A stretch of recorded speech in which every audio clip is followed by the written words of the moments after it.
welcome to another episode of the Vegan Pulse. I am your host, Nancy Arenas. Today, my guest is Karen Asp. She is an award-winning journalist, author, vegan, athlete, Nordic Walking world record holder, fitness pro, eco-minded yogi. She's a fur mom, world traveler, animal shelter volunteer, birder, pianist, bookworm, and more. Stick around. I'd like to introduce her to you. Hi, Karen. How are you? Hi, Nancy. I'm great. How are you? I am doing awesome. Now, tell me, how's the weather out in Indiana where you're at right now? Well, it's actually pretty sunny. If I look outside, it's sunny, a little windy, and it's, in the upper 50s. So it's not terribly bad. Okay, here is the same, sunny, a little windy, but more in the 70s range. So I'm not complaining. So let's get to it. Tell me your journey into veganism, if you don't mind. No, not at all, Nancy. So it started about 20 years ago, and I'll do this real quickly, but the thing that really kicked it off, and this is kind of a strange situation, is I had a weird fainting incident. And the fainting incident, which they never found out why I fainted, and 30% of all fainting cases never have a cause. I was hydrated, I was et cetera, all that. Just fainted, fell straight back. I was at a business meeting, clunked my head on the floor, and had a skull fracture as a result and a concussion. During that time, I actually lost my taste and smell for a little bit. And I remember it was about a week. I had already been kind of on the clean eating pattern of not like eating red meat and things like that. I was in the fitness world, and so we were talking all about clean eating. But anyway, I was at a restaurant with my husband that next, like 2 weeks later, and I was still kind of headachy and all this sort of stuff. And I couldn't taste. They served me a steak.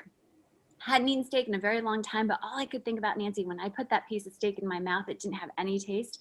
All I could think about was, oh my, I am chewing just dead carcass. That was like kind of the first thing that just kind of tipped it off. Like that just took me out of the realm of like, what am I doing? Especially because I had always been an animal lover. But right after that, my husband and I went to Austria and went hiking. And when you'd go hiking in, Europe, you often hear, you see the cows if you're up high, and they're often grazing in the grass and things like that. And I love talking to animals, and I had been hearing a cowbell in the distance. And so as we got closer and closer and I saw the cow, went up to this cow, and basically right then and there made a pact with the cow and said, I will never eat you or your friends again. I'm done with this. And that led to, it was a slow step. So it was take out all meat, then the fish, and then the dairy. So that was 20 years ago that I stepped into vegetarianism, and then I went into pescatarian. And then finally, about 12 years ago, 10, 12 years ago, it was veganism. And it's something that I will, forever be grateful for. Awesome. That is awesome. And you are a vegan coach. You're also an author, and you also contribute to several magazines, including Forks Over Knives. Is that correct? That's true, Nancy. Yeah, so I like to spread the plant-based message and really talk to people about veganism, whether it's through working with them one-on-one or working with them through my writing. So I get a lot of people who see my writing in Forks Over Knives or Sentient Media or thebeat.com or Veg News, things like that, other magazines as well. But those are where you'll find the really strong vegan articles. But they'll connect with me and say, oh, Karen, I love seeing this, but I have a question about, what's your favorite vegan cheese or something like that. So it's a really great way to get the word out and to keep spreading the message about why it's so important to consider this lifestyle. That is great. And you have a website with information as well, right? And a blog.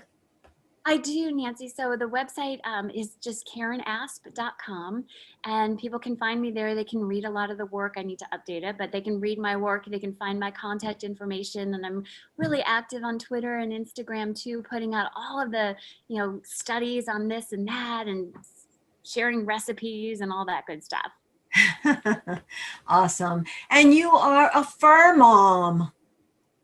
I am a fur mom. So I know that, I've got a dog and a cat, and I've also got a foster dog who happens to be she's my first foster dog because of the pandemic. I was able to I'm not traveling. I used to be on the road every 2 to 3 weeks. And that's kind of stopped for now. So it was a time to be able to foster. And not only is she my first foster dog, but she's also a paralyzed pitty mix. So she is in a wheelchair, and it's been just an amazing journey. She's been with me now for almost 9 months. We're taking her through more water therapy to get her ready for adoption.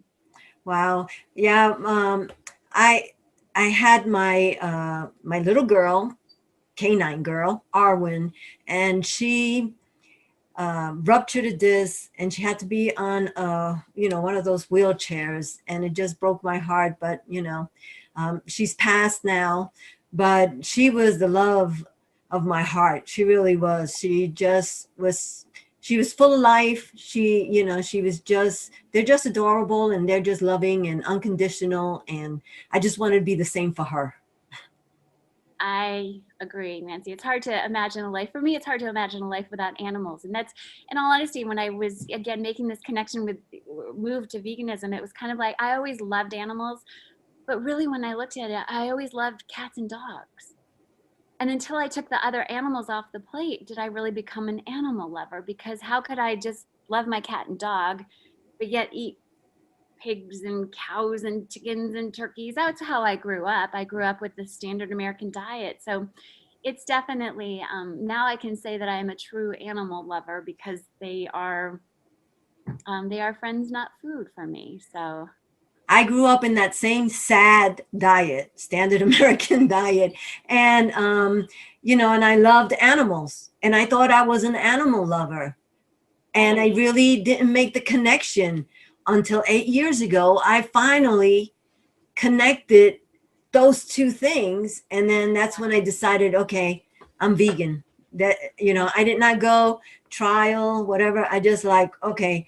And it was like, why didn't I see this before? It's like society just conditions you to not even think about it, and you think you're something, but you're not. Like, I thought I was an animal lover, but really I was a pet lover of Right. certain pets, cats and dogs. Right. Me too. So, uh, and It's and now definitely, tell me, you're also an athlete, right? And you are a Nordic walking world record holder. yeah. So Nordic walking is a really interesting sport for those people who have never heard of it. It is dry land. Essentially, it's dry land training for cross country skiing. That's how it started. But Okay. it's also now mainstream. And so you could do it as, you know, fitness enthusiasts use it. You don't have to be a cross country skier, but it's basically walking with specially designed poles. You don't need snow. You don't have skis on your feet. You just have, your running or walking shoes, whichever you prefer, and you're walking with poles. And it's faster than a lot of people try to do fitness walking, which is fantastic when they want to pick up the pace a little bit. It's really, really hard biomechanically to move fast on your own, unless you're race walking, which is a very different. Race walkers can certainly walk faster than I can Nordic walk, but I can walk faster than fitness walkers. And in many cases, like in many of the events I've been in, I'm often lumped in with the runners. And I'll be, passing a lot of runners. Now, these are not the top speed runners. I can run faster than I can Nordic walk, but it's just a fantastic workout. It's kind of silly. You have poles, but it's a full body workout, and it's low impact, but it can be as high intensity as you'd like it to be. So it's a really fantastic sport to get into in the spring and the summer all year. Awesome. So I'm going to have information about your website on on the Vegan Pulse, and share all that. But I am coming to you, and I'm not vegan, and you're a vegan coach, and I say I like to be vegan. What will you tell me? Well, I would say, first of all, why? What's your reason for being vegan? I think the biggest thing that people get messed up on is they don't understand the why. And it's the why that drives really everything that we do. It's the same thing when I'm designing, let's say, fitness programs for people. Why do you want to exercise? There's no right or wrong answer, but I'd like to have that person identify the why. So that's really my first thing, because it's very easy to get pulled away, especially in this world where being vegan is not the majority of people. We hope that it will be eventually, but right now it's not. And so if you don't have that why, it's going to be very easy for you to get pulled into the old habits. So my first thing would be to say, okay, why do you want to be vegan? Second thing would be, Where are you right now? What are you eating? What are you doing? How much of a shift are you willing to do right now? Maybe are you willing to do one breakfast a week? One day a week? Where are you right now? What are you eating? So there are a lot of questions, but the most important thing is really for me to identify the why behind the reason for wanting to go this. And then that opens up avenues to figure out what to do next. That is awesome. That is exactly it. Without the why, without knowing why you're doing it, you just fall in and out of stuff. Well, Karen, thank you so very much for being on the Vegan Pulse. I surely enjoyed this time with you and your story. Oh, me too, Nancy. Thank you so much for having me. Thanks everybody for listening. And yeah, please find me. I'm happy to always answer questions about anything we talked about here. Thank you. Bye-bye. Thank you. Bye-bye.